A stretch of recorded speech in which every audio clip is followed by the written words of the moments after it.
কালো, রোগা এবং লম্বা, এইরকম চেহারার হিরোইন বাংলা ছবিতে হবে না। মানে একটু শর্ট হাইট হবে, ফর্সা হতেই হবে।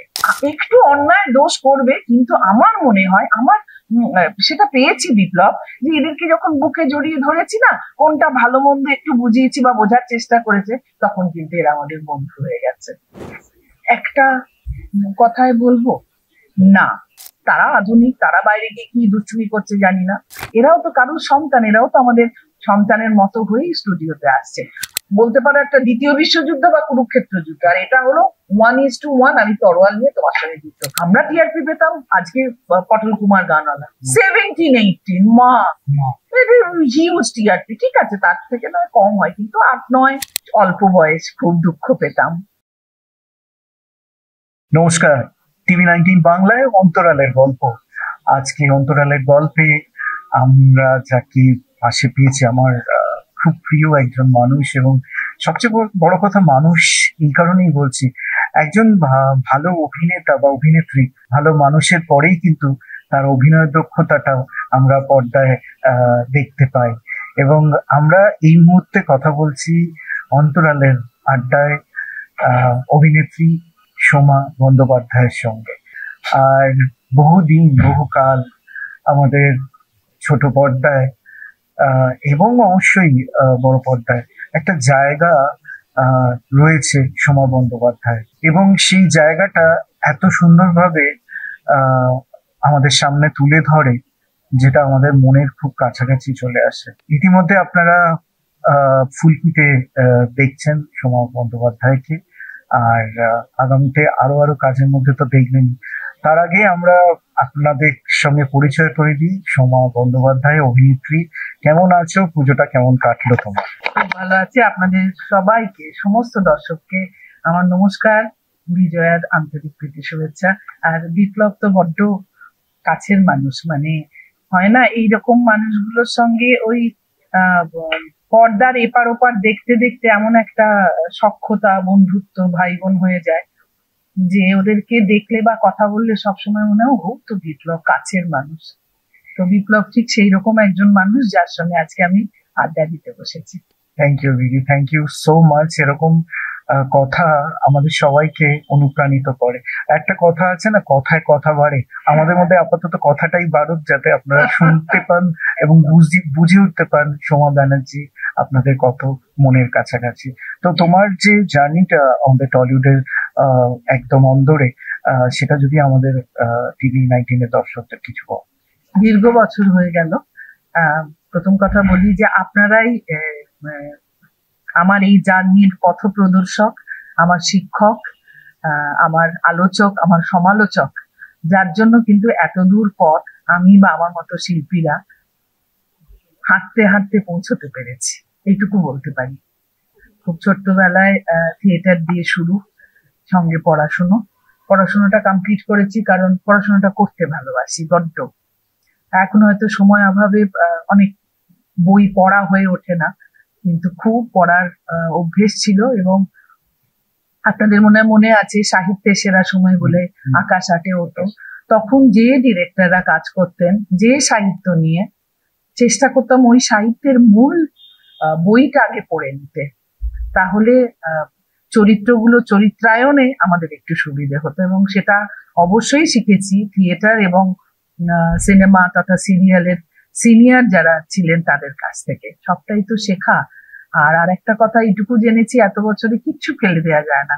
আজকে বিপ্লব আমার থেকে ছোট বা বিপ্লবের থেকেও ছোট, বাইরে ক্যামেরার ওপাশে ছোট ছোট ভাই বা ছেলেগুলো কাজ করে, এদের থেকেও না ছোট ছোট শেখার আছে। আসলে জীবনটা একটা সমুদ্রের মতো, প্রচুর নুড়ি পাথর তলায়, আপনাকে কুড়োতে কুড়োতে যেতে হবে। আর প্রত্যেকটা নুড়ি পাথর ছোট বড়, তার শেপ অ্যান্ড সাইজ এবং তার রং, তার ঘনত্ব, প্রত্যেকটা না আলাদা, জানেন, সমুদ্রের তলায়।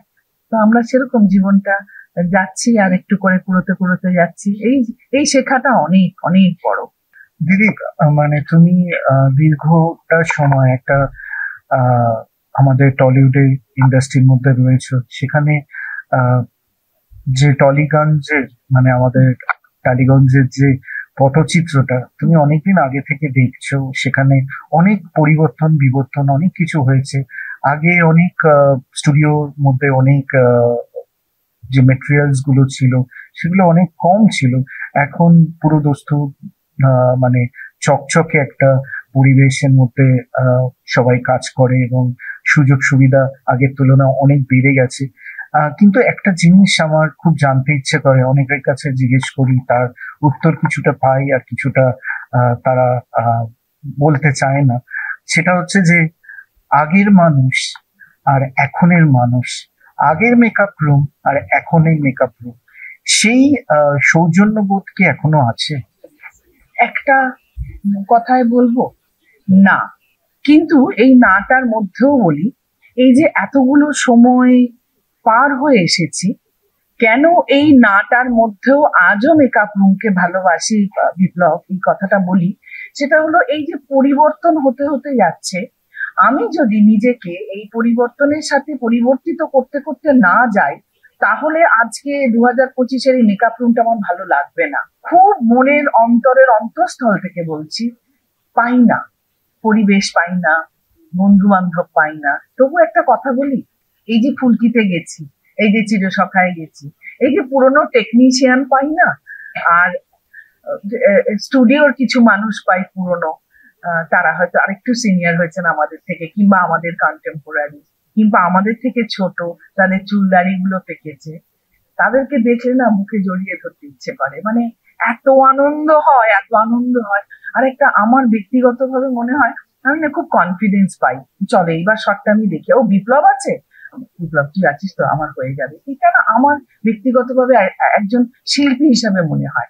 তবে হ্যাঁ, পাই না, অনেক নতুন ছেলে মেয়ের ভিড়, তারা অনেক আধুনিক, তাদের থেকেও অনেক শেখার আছে। আমি যদি বিপ্লব এদের মধ্যে নেগেটিভিটিটা খুঁজতে চাই, সবসময় সবসময় নেগেটিভ ভাবনা ভাবি, তাহলে কিন্তু আমি নেগেটিভই পাবো। কিন্তু আমি যদি এই ছেলে মেয়েগুলোর কাছ থেকেই পজিটিভ খুঁজি, আমি দেখি না ওদের মধ্যে কি আছে। হতে পারে ওরা হয়তো একটু স্মোক করে, হয়তো করে, আমার দুটি ছেলে মেয়ে আছে, তারা আধুনিক, তারা বাইরে গিয়ে কি দুষ্টুমি করছে জানি না। তাহলে আমি যদি আমার সন্তানকে মেনে নিতে পারি, এরাও তো কারোর সন্তান, এরাও তো আমাদের সন্তানের মতো হয়েই স্টুডিওতে আসছে। একটু অন্যায় দোষ করবে, কিন্তু আমার মনে হয়, আমার সেটা পেয়েছি বিপ্লব, যে এদেরকে যখন বুকে জড়িয়ে ধরেছি না, কোনটা ভালো মন্দ একটু বুঝিয়েছি বা বোঝার চেষ্টা করেছে, তখন কিন্তু এরা আমাদের বন্ধু হয়ে গেছে। এটাই বোধহয় দিদির একটা কি বলবো নিজস্বতা। এরকম এই নিজস্বতা থেকেই কিন্তু একটা শিল্পীর জন্ম নেয় এবং সেই শিল্পী আরেকজন শিল্পীকে জন্ম দেয়, এবং সোমা বন্দ্যোপাধ্যায়ের ক্ষেত্রেও তাই ঘটেছে। দিদি, এখনের যে সিলেকশন প্রসিডিওর, এটার মধ্যে প্রচুর ওই সোশ্যাল মিডিয়া নির্ভর হয়ে গেছে, আমরা জানি এই মুহূর্তে। কেননা আমাদের পুরো জীবনটা এখন, জীবনের মানে 24 ঘন্টার মধ্যে যদি 22 ঘন্টাই বলি, মোবাইল আমাদের জীবন।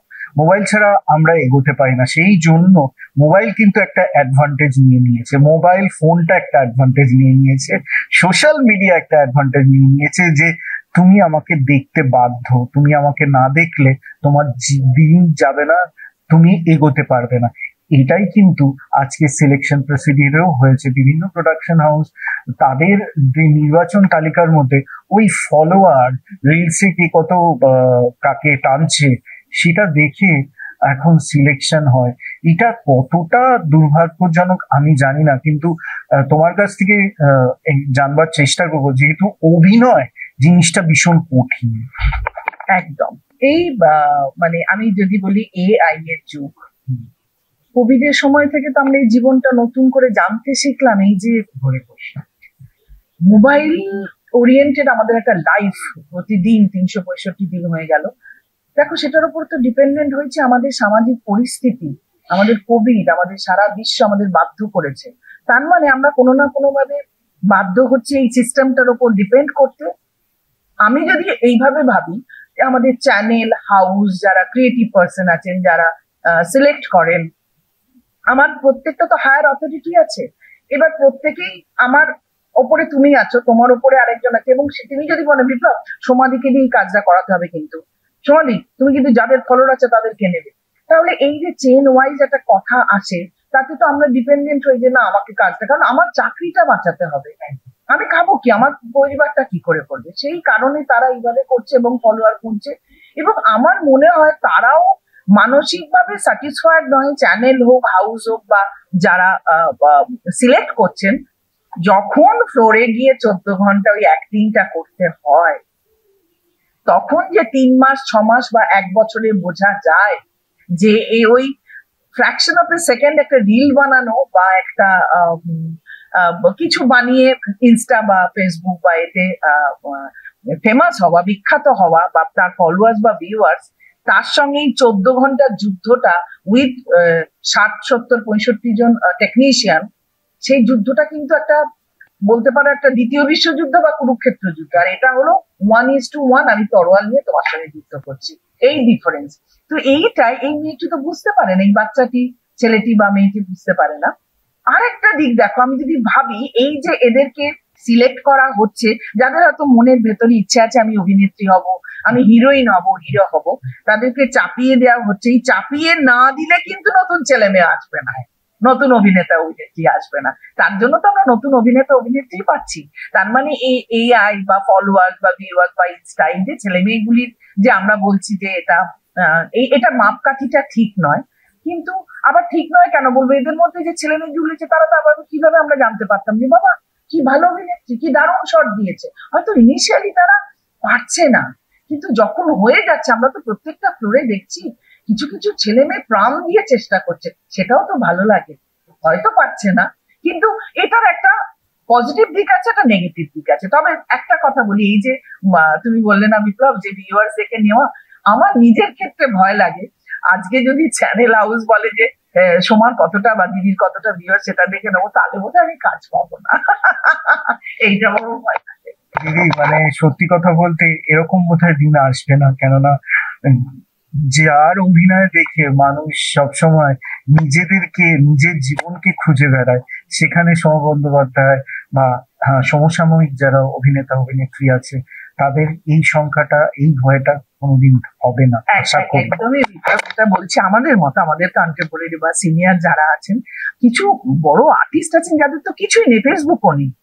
আমার মনে হয় না চ্যানেল হাউস কোনোদিন এই ফাইনাল সিদ্ধান্তটা নেবেন যে এই ক্যাটাগরির আর্টিস্টদের এইভাবে মানে পরিমাপ করা যাবে। সেই জন্যই আজ আমি ফুলকিতে কাজ পাই, সেই জন্যই আমি চিরসখাতে কাজ করি। সেটা তো সবটাই চ্যানেল এবং হাউস এবং তাদের যারা রাইটার তারা লিখছেন তাদের উপরে, তারা ভালোবাসেন, তারা ডিপেন্ড করেন আমাদের উপর। একদম। আর এই যুগে, এআই এর যুগেও কিন্তু আমাদের প্রিয় অভিনেতা শাশ্বত চট্টোপাধ্যায়ের কাছে ফোন নেই, এটা কিন্তু একটা দৃষ্টান্তমূলক। তার সঙ্গে যখন আমরা কথা বলতে যাই, তার কথার মধ্যেও থাকে অনেক কিছু একটা টিউটোরিয়াল। শাশ্বত চট্টোপাধ্যায় আজকে সমাধির সঙ্গে কথা বলতে বলতে ওই পুরনো পন্থী যে ব্যাপারটা সমাধি যখন উল্লেখ করলেন, তো আমি সেই শাশ্বত চট্টোপাধ্যায়ের কথাটাই আসছি। শাশ্বত চট্টোপাধ্যায় রিলস করে না, কোনো সোশ্যাল মিডিয়াতে কানেকশন নেই, তবু মানুষের মনে কিন্তু আলাদা একটা নাম শাশ্বত চট্টোপাধ্যায়, যেমন সমাধি আলাদা একটা নাম। সমাধি আগের যে সিরিয়াল গুলো যেমন দীর্ঘদিন যাবৎ চলতো, আমরা যদি 13 পার্বণ ধরি মনের কাছাকাছি, আমরা যদি বিবাহ অভিযান ধরি, 13টা পর্ব হয়েছে, কিন্তু আজীবন 35 বছর পরেও সেই বিবাহ অভিযান এখনো কিন্তু শঙ্কর চক্রবর্তী, সুভাষিস মুখোপাধ্যায়কে আলাদা একটা দিক দিয়েছে। তো এই যে সিরিয়ালের কন্টেন্ট, তুমি এখন ফুলকিতে আছো, ফুলকি প্রায় 18 মাস ধরে টেলিভিশনে চলছে, মানুষের ভালোবাসা পাচ্ছে, কিন্তু একটা জিনিস, সিরিয়ালের এই যে অবধিকাল, সেটা কিন্তু আস্তে আস্তে দেখো কমে আসছে। মানে ওই রিচার্জের মতন কিছুদিন চলার পরে আর যখন সেটাকে টানা যাচ্ছে না, হট করেই বন্ধ হয়ে যাচ্ছে। এটার পেছনে কি বলতে পারো যে ওই টিআরপি কথাটা যুক্ত, না মানুষের রুচি? অনেক কিছু যুক্ত। সেটা হলো, প্রথম হলো দর্শকদের চাহিদা, তারা কি চান। সবচেয়ে কঠিন এই মুহূর্তে দাঁড়িয়ে তোমায় বলি যে তারা কি চান, কি দেখলে বা কি করলে খুশি হবেন, সেইটা ভাবতে হবে আমাদেরকে। টিআরপি একটা তাদের উপরে, এই দেখা উপরেই টিআরপি তো একটা ব্যবসা, আর ব্যবসা চ্যানেল না চালালে এই এতগুলো পরিবার আমরা বেঁচে থাকতে পারতাম না।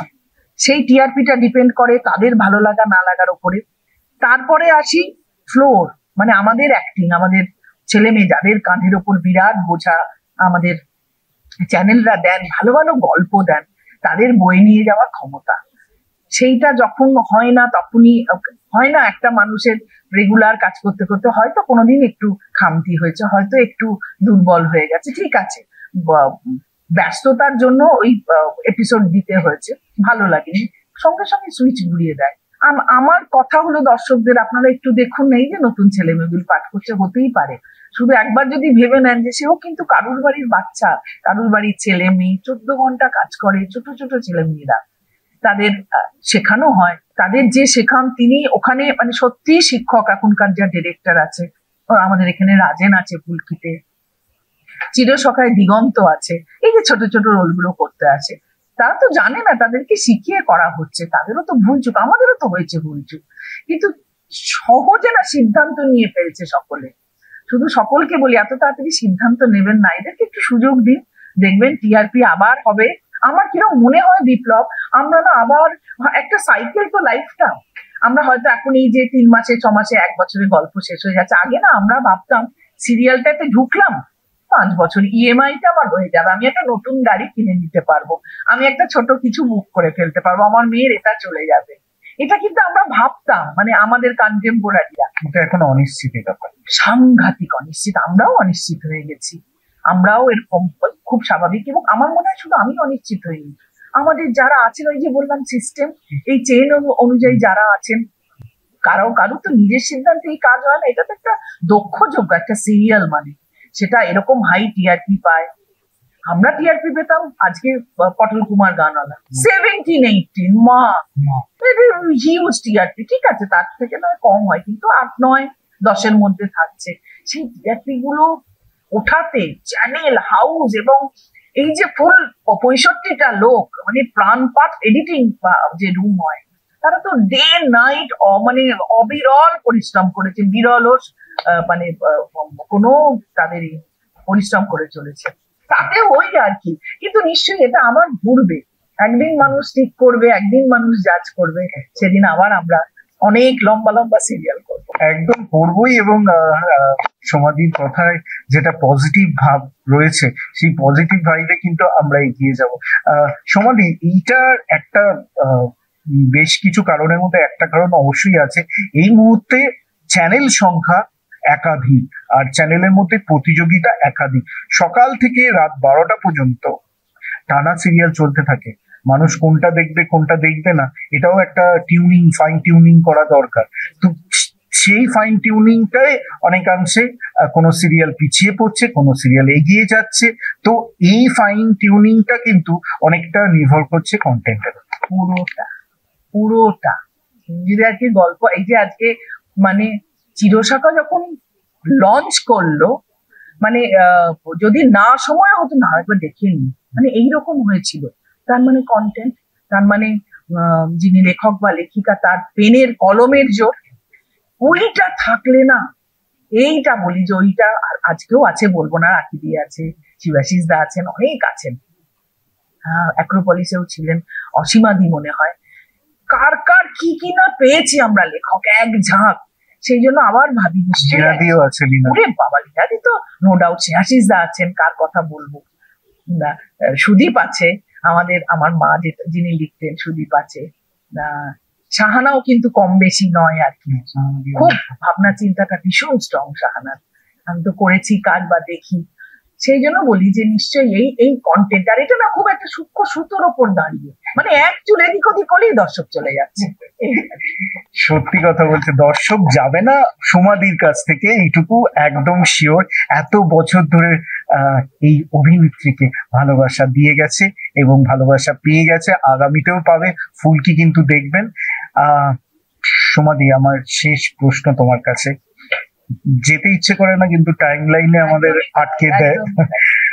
সমাধি, আমাদের বাংলা ইন্ডাস্ট্রিটা ছোট, কিন্তু ইন্ডাস্ট্রির মধ্যে এত কিছু মানে ফ্লেভার রয়েছে, সেই ফ্লেভার গুলো নিতে নিতে কিন্তু শেষ হয় না। সত্যজিৎ রায়, মৃণাল সেন, ঋত্বিক ঘটক, তপন সিনহা, মানে এত অসাধারণ মানুষজন, শিল্পীদের মধ্যে তো উত্তম কুমার, আমাদের নমস্য, বিকাশ রায়, জ্ঞানেশ মুখোপাধ্যায়, এত মানুষ, এত ভ্যারিয়েশন, তারা জীবনে অনেক কিছু পেয়েছে আর আমাদেরকে দিয়েছে তার থেকেও বেশি। সমাধি, তোমার কোনো আক্ষেপ হয় না যে ইন্ডাস্ট্রি তোমাকে সেভাবে সেই আকাঙ্ক্ষিত ক্যারেক্টার দিতে পারলো না বা তুমি পেলে না? হয়, আমি যখন শুরু করি যে ভাবি যে এটা করব পড়াশোনার সময় ইউনিভার্সিটি, তখন খুব না, যেটাকে আজকে আমরা প্যারালাল ছবি বলি, তখন আমরা বলতাম আর্ট ফিল্ম। এমন কোনো হিন্দি আর্ট ফিল্ম নেই যেটা নাসিরুদ্দিন শাহ, স্মিতা পাতিল, শাবানা আজমি, ওম পুরী, আরো মানে এক ঝাঁক আর্টিস্ট সবাই এনএসডি, পরবর্তীকালে শুনেছি সিনিয়রদের কাছ থেকে তারা করেছেন। খুব মনে হতো যে আচ্ছা এরকম ছবি তো কলকাতায় হতোই তখন, আমি 30-40 বছর আগের কথা বলছি। আমি যদি কোনোদিন এরকম ছবির হিরোইন হতে পারি, সামনে অঞ্জন দত্ত, শিলা মজুমদার, মমতা শঙ্কর, কার নাম বলবো, খুব স্বপ্ন দেখতাম। কিন্তু একটাই দুর্ভাগ্য, আমি যখন সিরিয়াল শুরু করি তখন ওই আর্ট ফিল্ম তথা ওই প্যারালাল ছবিটা হওয়াটা বন্ধের দিকে, মানে রেয়ার। ফলে ওইটা আমার আফসোস থেকে গেল, হয়তো ওই ছবির ডিরেক্টর বা ওই ছবি করার ব্যবসা বাণিজ্য যাকে বলে সেটা যদি থাকতো নিশ্চয়ই হতো। তাও আমি বলবো আমি খুব লাকি, আমি বিভাস চক্রবর্তী, আমার গুরুদেব রমাপ্রসাদ বণিক, তার দলে অন্য থিয়েটারে থাকাকালীন আমাকে বুদ্ধদেব দাশগুপ্ত, আমাকে গৌতম ঘোষ, আমাকে ঋতুপর্ণ সেনগুপ্ত, আমাকে এরা পাঠ দিয়েছেন, আমি করেছি এবং সেটা থিয়েটারের বলে। এবং এদের ছবিতে আমি হয়তো আর্ট ফিল্ম বা কমার্শিয়ালের মাঝামাঝি ভাবতে পারি, আমি একটু হলেও অন্যরকম কিছু করেছি, বা কোনো ডকুমেন্টারি শুট, বা অনেক মানুষ আছেন ডিরেক্টর যাদের আমি খুব নাম করা এরকম বড় বড় নাম নয়, কিন্তু তারাও ছোট ছোট এরকম বহু কাজ করেছেন। এটা বিদেশে গেছে, বিভিন্ন ফেস্টিভ্যালে গেছে, সেরকম বহু কাজ করেছি। ওই যে বললাম তথাকথিত আর্ট ফিল্ম নয়, আর্ট আর কমার্শিয়ালের একটু মাঝামাঝি, সেই রকমের সুযোগ পেয়েছি, করেছি, কিন্তু ওই আঙ্গিকে করিনি আর কি, যেটাতে মানে ওই রকম একটা আর্ট ফিল্ম ছিল, বা আমাদের অঞ্জনদা বা শিলাদি বা মমদি করেছেন, সেই সুযোগটা পাইনি। আর আমি যখন সিরিয়ালে কাজ করা শুরু করি থেকে থিয়েটার থেকে, তখন আমাকে এই কথা শুনতে হয়েছে কমার্শিয়াল ছবিতে যখন আমি চেষ্টা করি, ছবি জমা দিতে হতো, খুব সাধারণ ছবি, নো পোর্টফোলিও, এই কথাটাও জানতাম না। তখন বলেছিল ভীষণ কালো, রোগা এবং লম্বা, এইরকম চেহারার হিরোইন বাংলা ছবিতে হবে না, মানে একটু শর্ট হাইট হবে, ফর্সা হতেই হবে। অল্প বয়স, খুব দুঃখ পেতাম, কিন্তু মনে মনে বিশ্বাস করতাম বিপ্লব, আজকে যারা বলছে হয়তো সেই পার্টিকুলার ব্যক্তিটি থাকবেন না, কিন্তু ইন্ডাস্ট্রি, মানে আমি যদি সমগ্রভাবে বলি, এই ইন্ডাস্ট্রি একদিন বলবে যে এই মহিলা সিরিয়ালে ফেমাস, এই মহিলা সিরিয়ালে টিআরপি দেয়, এই মহিলাকেই নেব। সেটাই আমার হয়েছে পরবর্তীকালে। বিশ্বাস করে, যে বললাম একটু আগে, গোল, আমাদের লাইফের যে গোল আছে, আমরা না আস্তে আস্তে হাঁটি, কিন্তু দেখবেন ওই গোলটাতে আবার পৌঁছবো, আবার একটা আমাদের সিরিয়ালের ভালো সময় আসবে, আবার 5 বছর 7 বছর সব চলবে। একদম। এবং সেই গোলটা সমাধি যখন অনেক কাছাকাছি আছে সেই গোলের, এবং সেই গোলটা অলরেডি অ্যাচিভ করে নিয়েছে, তো আগামীতে এরকম অ্যাচিভমেন্ট আরো আসবে সমাধির জীবনে, সেটা কিন্তু আমরা উপভোগ করব তার অভিনয়ের মাধ্যমে। এবং শিল্পী এইভাবেই কিন্তু মানুষের মনে চিরকাল থাকবে এবং আছে। আর আজকে আমরা ছিলাম একদম অন্তরালের আড্ডায় সোমা বন্দ্যোপাধ্যায়ের সঙ্গে। আজকের এই অন্তরালের আড্ডা TV19 বাংলায় আপনাদের কেমন লাগলো অবশ্যই জানাবেন। আর এরকমই আড্ডা চলতে থাকবে আমাদের অন্যান্য অতিথিদের সাথে আগামীতে। আর সঙ্গে রাখবেন TV19 বাংলা। ভালো থাকবেন, সুস্থ থাকবেন এবং খুব খুব জীবনটা এনজয় করুন। নমস্কার। আপনাদের সকলকে আমি অনেক অনেক ধন্যবাদ জানাই। TV19 এর সমস্ত দর্শককে আমার তরফ থেকে শুভেচ্ছা, আর অবশ্যই দেখবেন এই চ্যানেলটি।